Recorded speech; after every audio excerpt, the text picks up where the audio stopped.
While some families find healing in therapy rooms or textbooks, the Arnolds found theirs in the middle of a marble kitchen, with two tiny feet thudding to an old soul song and a maid dancing in yellow gloves. Pamela never meant to start a revolution, just to wipe the counters and mind her business. But one spontaneous moment with Leo and Noah shattered years of silence. And when Charles walked in, the world he'd built on structure and silence cracked open. Charles Arnold didn't believe in magic. He believed in metrics, strategy, and execution. The kind of man who could build $1 billion empire before lunch, but couldn't tell you what his sons liked for breakfast. Since his wife left 2 years ago, Charles had buried himself in deals and data, not diapers. The twins, Leo and Noah, had never spoken, never smiled, barely acknowledged their own father. Born deaf, they were quiet, withdrawn, unreachable. A fortress of silence wrapped in matching toddler pajamas. Pamela Brown was never meant to get close. Hired off a basic cleaning service listing, she came with no degrees, no credentials, just a mop bucket and a warm, unassuming presence. She didn't try to teach, she didn't diagnose. She just cleaned and sometimes hummed while she worked. The boys noticed first. Their heads tilted toward the melody. Their fingers tapped the rhythm.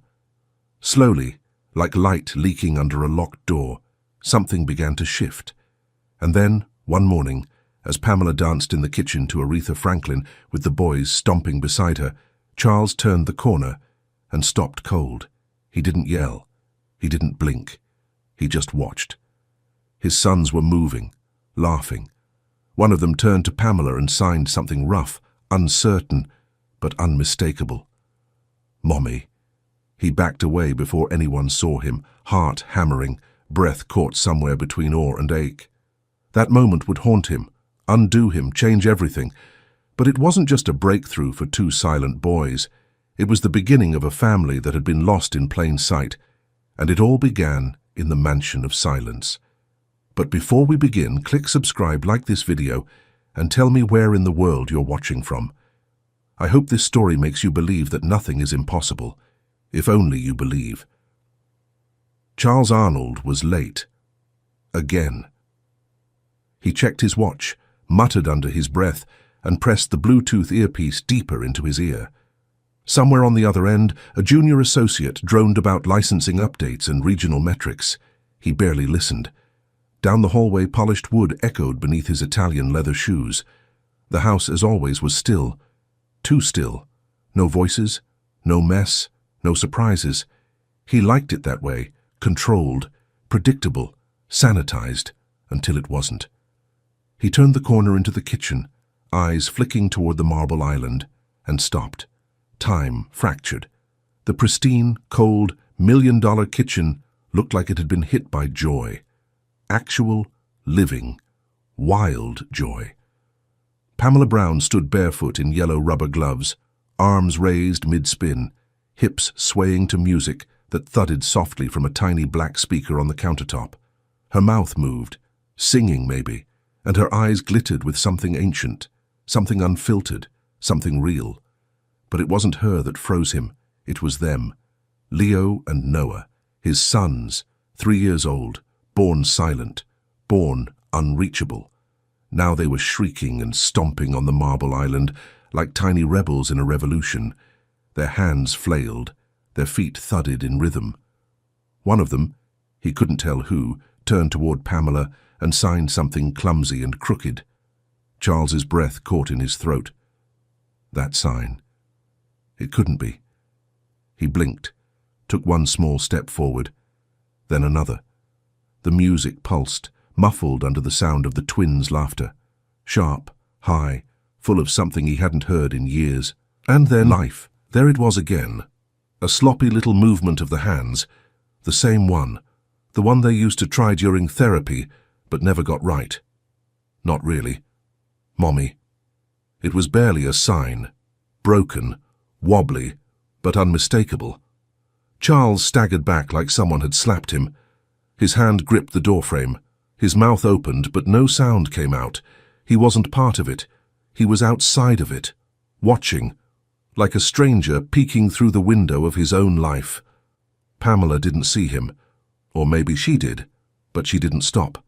She laughed, she spun, she reached out her arms like a conductor in a symphony only 3 people in the world could hear.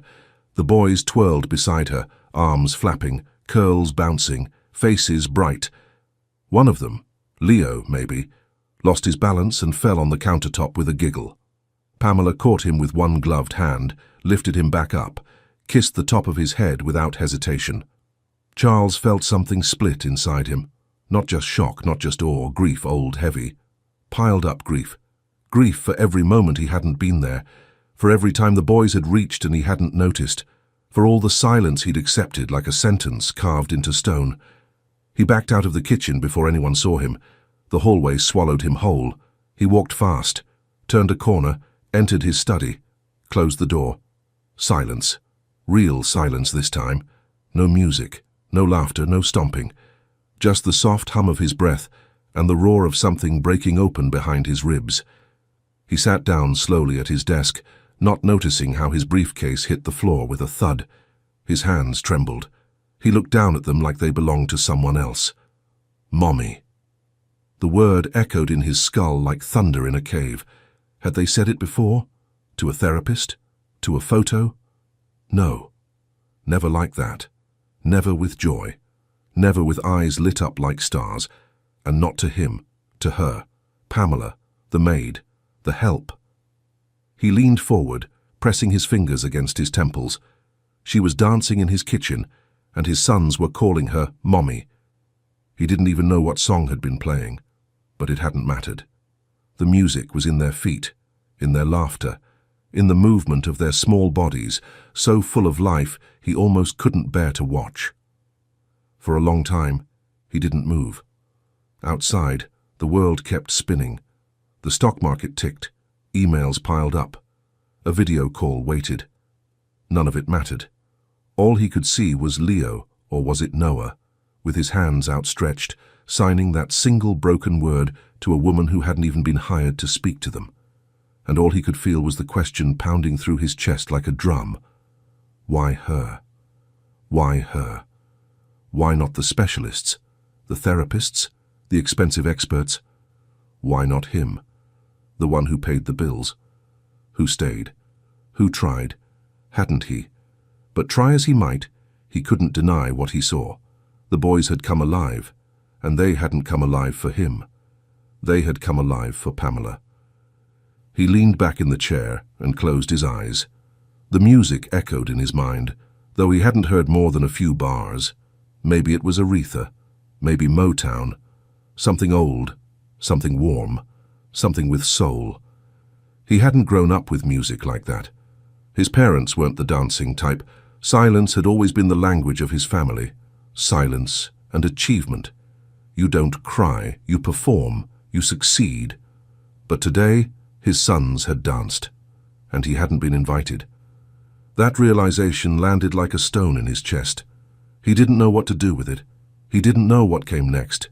He just knew this. Something had changed. Not just in his children. Morning came too fast. The house, normally still as a tomb at sunrise, buzzed with the quiet stirrings of life. Distant footsteps on tile, a faucet running, the low mechanical hum of the espresso machine in the kitchen. Charles stood in the hallway outside the pantry, hidden just out of view. Pamela was in the kitchen again. He could hear her humming, not singing, just a soft, absent-minded tune that drifted through the air like a thread of smoke. Something old and gentle. Something that didn't belong in a house like his. The twins weren't giggling today. They were watching her, quiet, alert. One of them clutched a wooden spoon like a baton, tapping it gently against the edge of the island. Charles stepped forward, slowly, intentionally. The music wasn't playing this time. No speaker, no dance. Just a woman in a worn sweatshirt and leggings, wiping down countertops with practiced ease, her back turned to him. She didn't flinch when he spoke. "What exactly are you doing with my sons?" The words landed like a slap. Pamela didn't turn, not right away. She paused mid-swipe, set the cloth down, then slowly pivoted to face him. Her expression was calm, not surprised, not defensive, just grounded. Charles stood stiff in the doorway, hands in his pockets, tie perfectly knotted. His face was blank, but his eyes flickered, tight, unreadable. Pamela folded her hands in front of her. "I was cleaning," she said. "That's not what I meant." A beat passed. The kitchen seemed to hold its breath. Pamela's voice was soft, but steady. "Then maybe you should say what you mean." His jaw flexed. "I saw them yesterday," he said. "In here, with you, dancing." Pamela nodded once, slowly. "Yes." He stared, waiting for an explanation, a confession, an apology. He got none. "And the sign," he added. "What did he say? Leo or Noah?" "I couldn't tell. What did he sign?" Pamela hesitated. "He was trying to say, Mommy." Charles's breath hitched, but he pushed through it. "They've never done that before." "No," Pamela agreed. "They haven't." He stepped further into the room. His voice lowered. "So again, what are you doing with my sons?" This time she didn't look away. "I'm giving them joy," she said. "They deserve that." Something in his face twitched, a muscle under his eye. His mouth pulled tight. "They need therapy," he snapped. "Not games, not music videos and kitchen chaos." Pamela didn't flinch. "They've had therapy," she said. "Years of it. Speech, occupational, behavioral. Has it helped?" Charles opened his mouth, then closed it. "They need love," she said, voice gentler now. "And someone to see them. Really see them. You don't have to be perfect. You just have to be present." That hit harder than he wanted it to. He stepped back slightly, crossing his arms. "You're a maid," he said. "Not a therapist, not a teacher, not family." Pamela's face didn't change, but her eyes darkened just a little. "I never claimed to be anything more, but you let them call you Mommy. They did that on their own. That doesn't make it right." Silence stretched between them, cold, dense. Finally, Pamela sighed. "I didn't plan any of this," she said. "I didn't teach them that word. I didn't expect anything. I just danced because they were laughing, because it made them happy. And for one moment, they were connected, awake, alive. Isn't that what you want?" Charles's voice dropped to a whisper. "I don't want them to get confused." Pamela's tone matched his. "Maybe they're not confused. Maybe for the first time they feel safe." That landed like a punch. He turned away slightly, jaw tight, staring out the window above the sink. Morning sun filtered through, catching dust in the air like gold.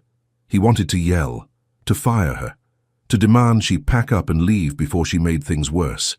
But he didn't. Instead, he spoke with that same clipped corporate tone he used in boardrooms and legal calls. Pamela nodded once.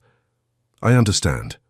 No more music, no more dancing, none of whatever that was yesterday. I understand," she repeated. "I need order in this house, structure, routine." Pamela didn't argue, didn't plead. She just picked up the cloth again, went back to wiping the counter. Charles lingered for a moment longer, watching, listening, but there was nothing left to say. He turned and walked out. The twins, who had been hiding just around the corner, watching, peeked back into the kitchen. Pamela smiled at them. It was small, tired. She didn't speak. She didn't dance. She just went back to work. The boys stood silently by the pantry, their eyes wide. One of them, Leo, tugged at the hem of her sweatshirt, then pointed to the countertop where the speaker used to sit. Pamela shook her head gently. "Not today, baby," she whispered. The speaker stayed in her bag. The music stayed off. And the house began to feel cold again.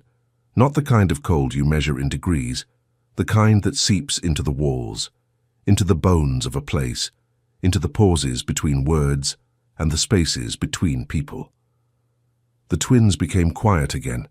Their stomping turned back into stillness. Their laughter faded. Pamela still smiled, still tidied, still hummed under her breath, but only when no one was around to hear it. Her movements grew smaller, her presence thinner, like someone afraid to take up too much space. Charles buried himself back into work, meetings, contracts, numbers. But at night, when the house was still, he would stand by the kitchen door, staring at the place where it happened, where something had broken through. He didn't know if he had made the right decision. He only knew that he hadn't been ready. Not yet. But the memory wouldn't leave him. The sound of laughter, the feel of it in the air, and that one broken sign. "Mommy." It haunted him. Because for the first time, his sons had called someone, and it wasn't him, and that scared him more than he wanted to admit. The silence had returned, not the peaceful kind, the kind that soothes you at night or settles gently over a sleeping house. This was the other kind, heavy, weighted, the kind that presses down behind your eyes and makes your chest feel too tight. A silence filled with everything unsaid. 3 days had passed since the confrontation. Pamela still came. She still cleaned. She still smiled in that polite, neutral way that didn't reach her eyes. She made sure the counters sparkled, that the boys were fed and safe. But the lightness she carried, the spontaneous, magnetic joy that once moved through the house like sunlight, was gone. The speaker stayed zipped in the front pocket of her canvas bag. Charles had retreated into himself again. Long hours in his office, doors closed, voice sharp on phone calls, eyes shadowed when they passed in the hall. He hadn't spoken to her directly since that morning. And the boys felt it. They didn't understand boundaries, or hierarchy, or why something beautiful had been taken away. They only knew the music was gone, and with it, their connection to something they didn't have words for yet, something that felt like freedom. Leo, the quieter twin, had been watching Pamela when she thought no one noticed, watching the sadness tucked into her shoulders, watching his brother, who had stopped stomping across the kitchen like a wild thing, watching the empty countertop where the speaker once sat. This morning, something in him shifted. Pamela had stepped away to clean the upstairs guest room, and Charles was on a call behind the closed study door. Leo toddled toward the front hallway where her bag rested against the bench. He crouched, little fingers working the zipper loose with a quiet focus that surprised even his brother. Noah peeked from behind the staircase post, his thumb in his mouth. When Leo finally pulled out the small black speaker, Noah's eyes lit up. Leo placed it gently on the kitchen floor. He looked at Noah, then at the empty room, then pressed the round silver button. The speaker buzzed softly, then bloomed. Music filled the space. It wasn't loud, just enough to hum against the tile and echo off the glass. It was the same song, Aretha, rich, soulful, warm. The one that had changed everything days ago. Pamela heard it from upstairs. She froze. Her heart jumped into her throat. No. She ran down the steps, cleaning rag still in her hand, bare feet thudding against wood. As she rounded the corner into the kitchen, she stopped cold. The boys were already dancing, not shyly, not tentatively, freely, wildly. Leo spun in loose, uneven circles. Noah jumped on the balls of his feet, arms swinging, head thrown back in silent laughter. They were stomping, flailing, moving like music had always lived inside them and was only now breaking loose. They didn't see her at first. Then Leo spotted her. His eyes lit up. He pointed, smiled, reached out a hand, inviting her. Pamela's heart cracked. She wanted to say no, wanted to shut it down, follow the rules, respect the lines she'd been handed. She glanced toward the hallway, imagining Charles behind his office door. But the boys didn't know rules.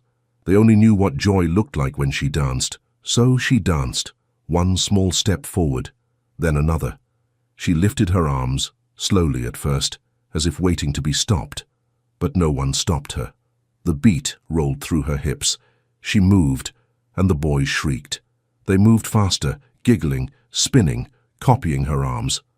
One grabbed a wooden spoon and held it like a microphone. The other slapped the tiles like a drum. It was chaos again. Glorious golden chaos. Halfway through her second spin, Pamela felt it, the weight in the doorway. She turned. Charles was there, leaning against the wall, not moving, not speaking, just watching, his expression unreadable. The twins hadn't noticed him yet. Then, almost in unison, both boys turned. They saw him. They froze. And then their hands moved, clumsy, crooked, unpracticed, but together. "Dance," they signed. Then, "Papa." Pamela's breath caught. Charles's eyes widened. He didn't move. The invitation hung in the air like a held breath. The boys looked at him expectantly, not demanding, just open. Pamela didn't say a word. Charles stood there, blinking. He could feel it, the pull, the thread tying him to this exact moment. Something raw and unfamiliar surged up his spine.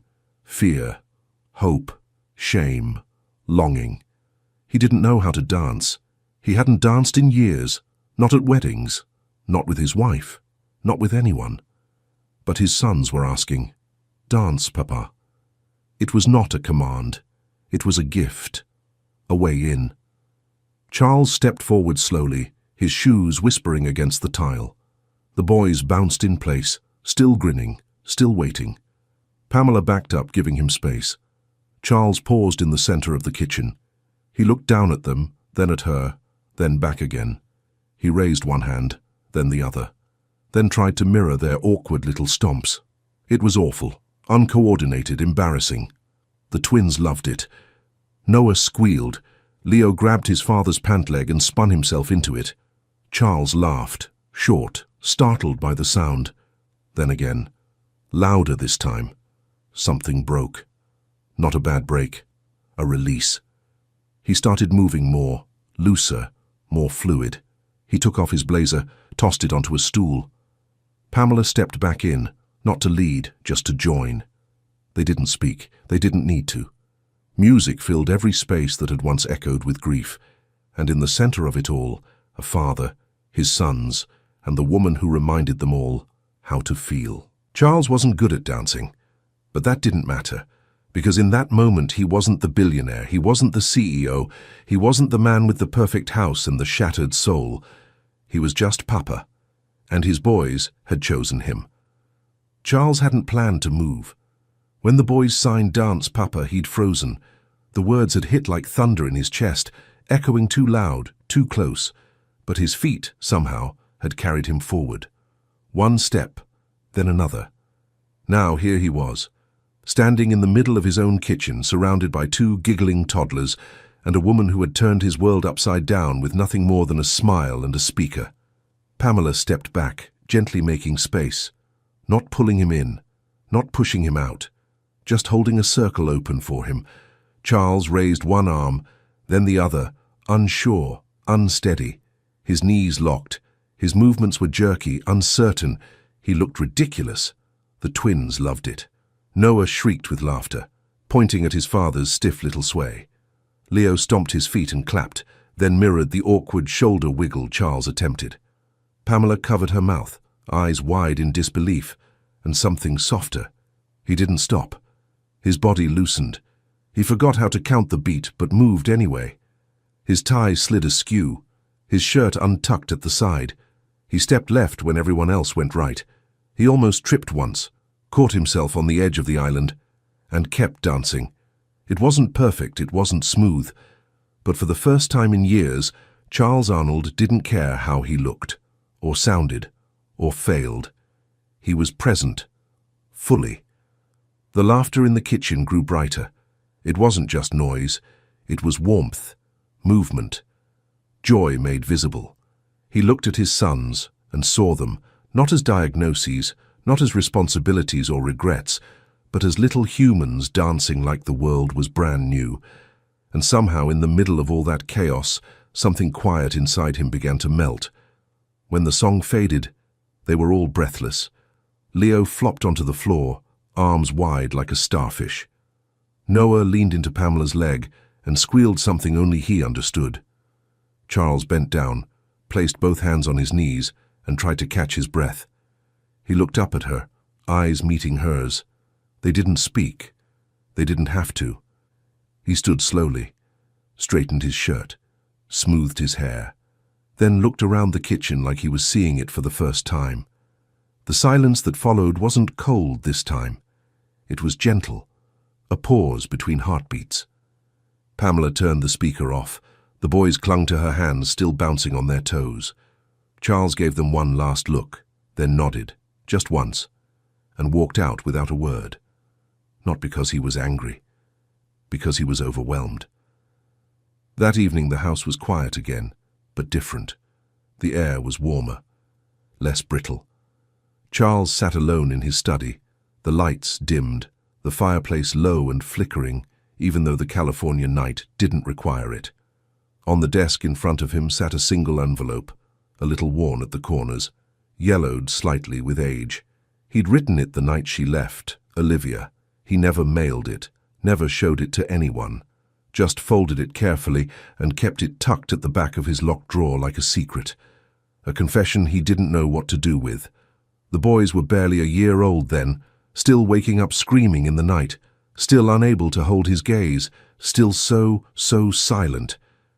And he had felt helpless, unfit, like someone had handed him a set of blueprints to build something sacred, only he'd been given the wrong tools.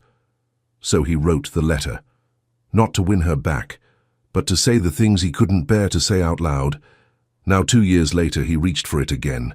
His hands trembled, not with fear, but with the ache of wanting something more. The boys were already asleep slowly. Pamela was in the kitchen again, wiping down the stovetop with small rhythmic motions.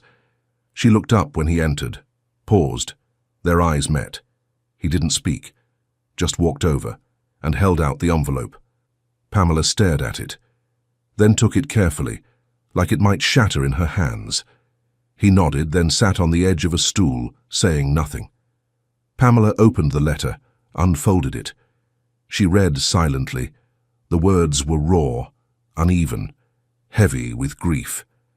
He had written about the terror of being a father, how Olivia had always known what to do, how to soothe, how to reach, how to hope, and how, in her absence, he had felt like an imposter in his own home. He wrote that he loved his sons, but didn't know how to show it, that he feared they would grow up feeling unloved, not because he didn't care, but because he didn't know how to be. He wrote that sometimes he stood outside their nursery door and listened to them breathe just to make sure they were still there, and sometimes he couldn't go in. He wrote that he wasn't enough. Pamela finished reading. The paper crinkled softly in her hand. She didn't look up right away. When she did, her eyes were wet, but not broken. She walked to him slowly, set the letter gently on the counter beside them, then said the only thing he needed to hear. "You didn't fail," she whispered. "You're here." Charles didn't respond, but something in his shoulders sagged, like armor being set down for the first time. She reached out and touched his hand, just for a second, not as a servant, not as an intruder, but as someone who had seen him, the real him, no title, no fortune, just a father trying to find his way back to his sons.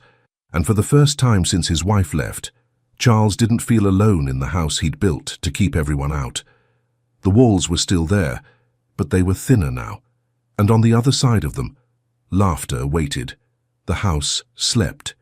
It was late, past midnight, and the Pacific winds battered softly against the cliffside glass. Charles Arnold padded down the hallway barefoot, shirt untucked, a half-empty glass of water in his hand. He couldn't sleep, not after the dancing, not after handing Pamela that letter. He had felt something shift inside himself the past few days, a slow, cautious thaw. He had even stayed a little longer in the kitchen with the boys that evening, not rushing to his study right after dinner, just sitting, watching, listening. But tonight the house was still again, quiet except for the faint hum of appliances and the rhythmic ticking of the grandfather clock by the stairwell. He passed the kitchen, intending only to grab his laptop, but as he stepped inside, his eye caught something unusual on the far counter. A notebook, small, spiral-bound, worn. The cover bent at the corners. It was open. Charles set his glass down and walked over slowly. He shouldn't look. He knew that. But something about the way the pages curled upward made him pause. He turned it gently. The paper inside was filled, not with grocery lists or cleaning schedules, but with sketches, little stick figure drawings, wobbly arrows, words written above them in Pamela's neat but slightly hurried handwriting. Happy, play, eat, sleep, love. Next to each word, a crude little sketch of a hand. Fingers bent this way or that, movements illustrated in arrows, American Sign Language, page after page. Charles flipped further. Dozens of entries, messy diagrams, notes like, remember thumb under palm, or use gentle face with this sign. He realized she had been practicing for weeks, maybe longer, alone, quietly, without being asked. All so she could speak to his sons. His throat tightened. He sat down at the counter, still turning the pages. The sketches weren't professional, some were downright clumsy, but the care poured into them was obvious. She had taken time she didn't have, learning a language she didn't need for a job she wasn't hired to do. He closed the notebook softly, stared at it for a long moment, then went upstairs. The next morning, sunlight streamed through the kitchen windows. Pamela was already there, hair tied back, sleeves rolled up. The boys sat at the island eating cereal, their feet swinging in small, uneven rhythms. Charles came in quietly, taking a seat at the far end of the counter. Pamela didn't look at him, but there was something different about her posture, an almost secret excitement in the way she smoothed the boys' napkins. She set the spoon down and crouched to their eye level. "Okay," she said softly. "Ready?" Leo and Noah both looked at her expectantly. Pamela raised her hands, slowly, carefully. "Happy," she signed it, a simple motion, hand brushing upward from her chest. The boys blinked, then mimicked her, small fingers fumbling. Their version was crooked, incomplete, but close enough. Pamela smiled. "Good, happy." She tried another. "Play." Her hands moved again, shaping the word like a gentle wave. The boys copied, giggling when their wrists knocked together mid-motion. "Play," Pamela repeated, laughing with them. Then she paused, looked at Charles. She raised her hands one more time. "Love." Her arms crossed over her chest in the universal sign for it. She held it there, still. The twins hesitated, then mirrored her. Two small sets of arms crossed, tiny hands pressing into their own shoulders. "Love," Pamela whispered. Their version was awkward, clumsy. One of them reversed the motion entirely, but the meaning was unmistakable. Charles felt something shift inside him again, a slow, rising warmth that pressed against his ribs. Pamela looked up at him. "Come," she said quietly. He stood slowly, almost unsure of his own body, walked closer. She showed him the motion again. "Love," she said, "like this." He tried it, his big hands awkward against his suit. "Love," he echoed. The boys beamed. Pamela moved closer, showed him another. "Papa." She guided his fingers gently into place. "Here," she murmured, thumb to chest, "like this." He copied her. The twins clapped. Then Leo, tiny, determined, looked up at his father. He crossed his own small arms over his chest, then tried to form the sign. "Pa!" The sound was broken, halting, but it was there. A word he had never heard from them before. Charles's heart seized. "Papa!" Leo whispered again, voice trembling but clear enough. Charles dropped to his knees, face crumpling. He reached for his son, arms wrapping around the boy before he even knew he was moving. Leo giggled, muffled against his shirt. Noah leaned in too, pressing against his father's other side. Pamela stayed where she was, watching. Her eyes glistened. Charles held them both, his shoulders shaking. He wasn't crying out of grief anymore. It was something else, a release, a thank you, a new language being born between them. He looked up at Pamela over their heads. She didn't say anything. She just signed one more time, love. He signed it back. Not perfect, but enough. For the first time, Charles Arnold didn't feel like he was standing outside his own life. He was inside it, knees on the floor, hands awkwardly shaping new words, heart wide open, and his sons, once silent, were trying to speak to him, not with perfection, not with fluency, but with love. And that was enough. It should have been a good day. The boys had signed Papa again that morning right after breakfast, Noah with a fistful of scrambled eggs, Leo with his hands still sticky from orange juice. They had looked up at their father with expectant eyes, waiting for him to sign it back. And Charles had, clumsily, slowly. But it had made them laugh, and they'd leaned in close, wrapping their arms around his legs like he was the most natural thing in their world. That joy, pure, uncomplicated, stayed with him. So much so that by mid-afternoon, Charles did something he hadn't done in years. He picked up the phone.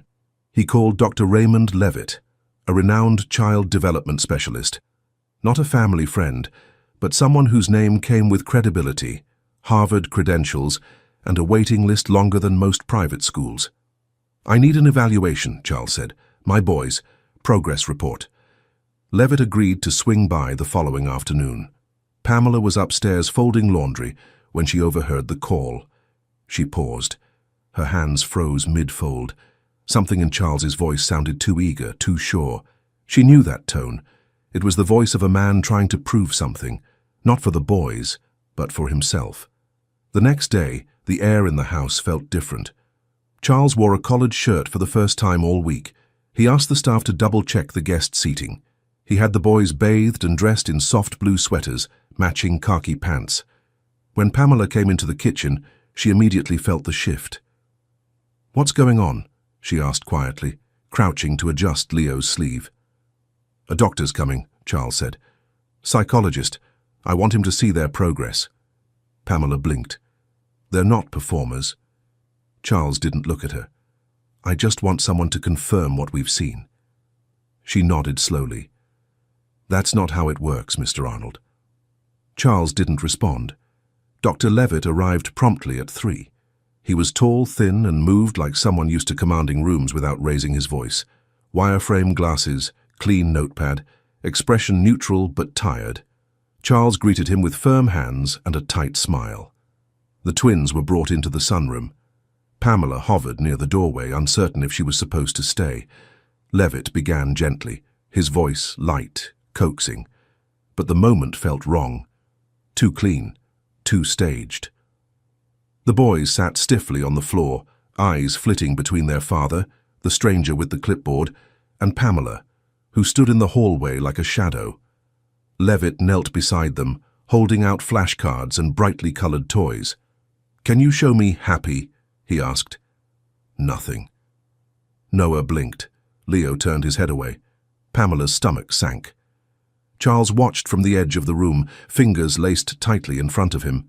He leaned forward slightly, willing the boys to move. Levitt tried again. "How about play? Can you show me that sign?" Still nothing.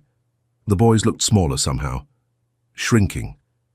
Pamela stepped forward instinctively. "May I?"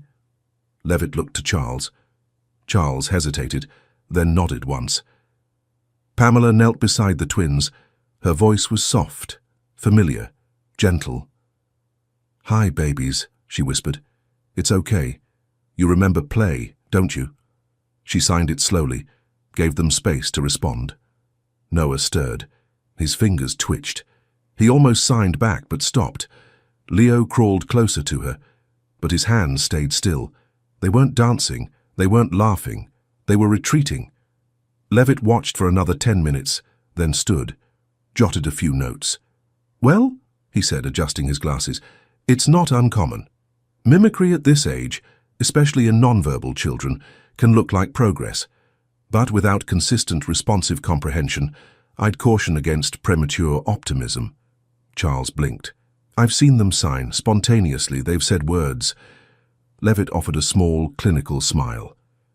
"Children are intuitive. They respond to tone, rhythm, repetition. What you're describing is likely conditioning, not communication." "They said Papa." Levitt nodded politely, and I'm sure that felt significant, but again, mimicry. Pamela stood up slowly, her hands curled into loose fists. Levitt gave her a dismissive glance. "Of course they are, but trying and progressing aren't the same." That was the moment Charles broke. His jaw clenched, his voice sharp. "Thank you, Doctor," he said flatly. "You can leave the invoice at the front." Levitt nodded and left without another word. As soon as the door clicked shut, The room turned to ice. Pamela tried to step forward. Charles spun on her. What was that? His voice was quiet, but laced with fury. Pamela froze. They were nervous. You saw it. He didn't give them time. No, Charles snapped. What I saw was two boys copying whatever you've been feeding them like a parlor trick. Her eyes widened. They weren't performing, she said. They were scared. That man didn't see them. Charles laughed bitterly. You think I haven't seen this before? Every specialist tells me to hope. Every time I believe, I get slapped with reality. You filled their heads with fantasies. You gave me false hope. Pamela took a breath. And then, calmly, they were silent long before me, Charles. I didn't give you false hope. I gave them a chance. He turned away. You want me to believe a maid fixed what an army of doctors couldn't? No, she said. I want you to believe in your children. Silence. Thick. Painful. Charles didn't answer. Pamela nodded once. Her voice broke just slightly. I understand. She turned and walked out. Later, she packed the speaker in her bag and didn't take it out again. The notebook stayed tucked beneath her jacket. Pages closed. The music was gone. The dancing was gone. The warmth, the lightness, the play. It all slipped back into the walls. The boys didn't cry, but they noticed. They clung a little tighter to her legs, sat a little quieter at meals, stared at their father with unreadable eyes. And the mansion of silence returned, not because of grief, not because of loss, but because hope had been mishandled. And Pamela knew, once it cracked, it didn't sing the same way again. Days passed. The house was back to quiet meals, scheduled cleaning, and long muted silences that stretched from morning to night like low-hanging fog. But something deeper had shifted this time. Pamela didn't hum anymore. She moved through rooms like a shadow, efficient, polite, detached. Her touch was gentle but distant. Her smile, when it appeared, was hollow at the edges. The warmth she once carried like sunlight through the halls was gone. The twins noticed. At first they became clingy, grabbing her hands, reaching up with wide eyes, waiting for a spark. But when none came, they began to pull back too. No more dancing, no more signing, no more spontaneous laughter echoing off the marble walls. The speaker stayed zipped inside her bag, untouched. The notebook, pages filled with the language she once believed would build a bridge, sat buried under her coat in the front closet. Charles kept to his study. He didn't speak to her much, and when he did, it was all logistical. Appointments, groceries, calendar reminders. Neither mentioned the doctor's visit, or the look in Pamela's eyes when he said false hope, or the way the boys had slowly wilted like houseplants in the absence of light. But guilt lingered, thick, bitter. It showed up in Charles's late-night pacing, in the way he'd start toward the kitchen, then stop himself. In the quiet glances he stole at his sons, searching their faces for signs of joy, only to find stillness again. Then came the quiet afternoon. Sunlight slanted through the tall living-room windows, catching dust motes in the air. The house was hushed, too hushed. Pamela was upstairs, folding fresh towels in the guest room. Charles was in his office reading the same line of an email for the 5th time. And downstairs in the silence of the kitchen, Leo climbed onto the bench by the front door. He unzipped Pamela's bag. Noah stood nearby, watching with wide eyes. Leo pulled out the black speaker. His fingers, still small and dimpled, found the power button. The device blinked to life in his palm. A moment of hesitation. Then he pressed play. Music filled the air. Aretha's voice, low, rich, defiant, rose up like a memory. Noah gasped, then laughed. They didn't wait. They didn't ask. They climbed onto the island and began to dance. Not cautiously, not quietly. Wildly. Tiny feet, stomping on polished marble. Arms flailing like birds testing wind. Their joy came roaring back, as if it had never left, as if it had only been waiting for someone to remember the rhythm. Upstairs, Pamela froze mid-fold, and in his office, Charles heard it. That sound. Not music. Laughter. Loud. Alive. Free. Before his mind could register the thought, his body was already moving. He stood, knocking the chair backward, walked fast, then ran, down the hallway, past the stairs, around the corner, into the kitchen. And there they were. His sons, standing barefoot on the island, dancing like the world was theirs. One of them had his shirt twisted sideways, the other was spinning so fast he almost lost balance, and in the corner, leaning against the counter, stood Pamela, still, watching. Charles stopped in the doorway. His chest tightened. The boys hadn't noticed him yet. Until they did. They turned, eyes wide, smiling, and then, those hands, up again, sloppy, wobbly, perfect. "Dance," they signed. Then, "Papa." The word hit harder this time, not because it was new, but because they still believed he would, still hoped, still asked. Pamela didn't speak, didn't move. She just watched. Charles didn't hesitate. He dropped his phone to the floor, kicked off his shoes, and sprinted into the kitchen. He climbed onto the island like a man possessed, like someone finally ready to answer a question that had been asked for years. And then he danced. Clumsy, uncoordinated, tie askew, shirt wrinkled. He stomped, he spun. He laughed, a sound so sharp and unfamiliar it almost startled the boys. Then he cried. Not the quiet, hidden kind he was used to, not guilt, not grief, relief, release. Leo ran toward him, throwing his arms around his father's leg. Noah followed, signing wildly, words that weren't clear but didn't need to be. And Charles gathered them both into his arms, holding them like lifelines. The music kept playing. Behind them, Pamela wiped at her eyes with the back of her sleeve. Not out of sadness, but because she understood what she was seeing. This wasn't about her anymore. It never really had been. This was about them. A father and his sons. Choosing joy again. Choosing presence. Choosing love. The kitchen pulsed with movement. Not perfection, not progress reports. Just life. Messy, beautiful, unplanned life. And for the first time since Olivia walked out, Charles didn't feel like he was failing. He felt chosen, not by a title, or a deal, or a legacy, but by two little boys who had never spoken a word, and who now used their hands to say everything that mattered. Dance. Papa. And he had. At last. The breeze carried laughter through the garden, soft, playful, unrestrained. It had been weeks since the boys danced on the kitchen island, calling their father into the moment he didn't know he'd been waiting for. Since then, everything had changed. Not overnight, but enough. Enough that the house no longer felt like a mausoleum built for silence. Enough that Charles had begun to leave his study started to feel like something they were allowed to keep.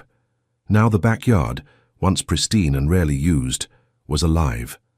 Paper streamers hung from the low branches of the lemon trees, fluttering like ribbons in the sun. Bubbles floated through the air, catching rainbows in their shimmer. A picnic blanket spread across the grass was littered with crumbs, plastic cups, half-eaten fruit, and laughter. Pamela knelt beside the boys at a fold-out table, her hands dusted in flour. She was showing them how to roll dough into balls, imperfect, lopsided little things that barely held shape. But the boys didn't care. They giggled each time one flopped to the tray, clapping their flour-covered hands and signing cookie with sticky fingers. They signed more help bake. Clearer now, sharper. Like their voices were coming through, not with sound, but with precision. Charles stood a few steps away, watching, not analyzing, not managing, just witnessing. There were people scattered across the lawn, his sister, a few close friends, a therapist who had once insisted the boys would never initiate communication. Now she stood silently, glass in hand, watching the twins sign with a gentle kind of awe. Charles moved toward Pamela.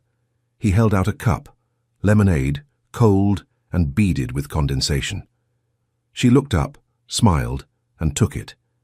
He sat beside her on the edge of the blanket, stretching his legs toward the sunlight.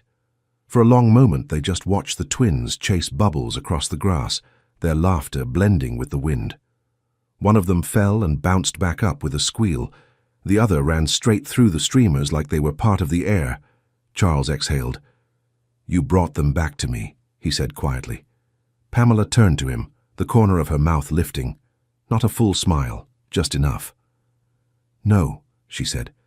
"You brought yourself back to them." He didn't answer. He didn't need to. She looked down at her hands, still dusted in flour. Then out at the yard again. "You were afraid," she said. Charles nodded. "I still am," he admitted. She glanced sideways. "That's okay. You stayed." That word hung in the air. Stayed. It carried weight, history, redemption. He looked at her. Really looked. Not as the maid, not as the unexpected variable that disrupted his routines, but as the woman who had stepped into a broken house and reminded everyone inside it that love wasn't something you schedule, it was something you show up for. The twins ran toward them. Noah got there first, barreling into Charles with sticky hands and a triumphant shout. Leo followed, sliding into Pamela's lap and signing dance before even catching his breath. They both talked more now, not full sentences, but sounds, effortful syllables, glimpses of speech, buoyed by confidence and laughter. Charles reached out and pulled them both close, one under each arm. They wriggled but stayed nestled there, giggling. Pamela leaned back against the tree behind them, stretching her legs beside his. They weren't anything official. No titles, no promises, no decisions made in haste. Just a woman, a man, and two boys in the grass, surrounded by sunshine, bubbles, and the smell of over-baked cookies. Charles glanced over. Pamela had her eyes closed just for a second, letting the sun touch her face. "Thank you," he whispered. She didn't open her eyes, but she smiled. The boys tugged at their hands again, pointing toward the streamer tunnel they'd made earlier. Charles groaned playfully. "All ready?" They signed Papa, then run. Pamela laughed, and Charles stood. "All right," he said. "Let's run." He took both boys by the hands, and together the four of them ran into the streamers. Not perfect, not planned, just present. Just love. A family, not built by blood alone, but by courage, by healing, by the willingness to dance in the silence, again and again, until joy found its way back home.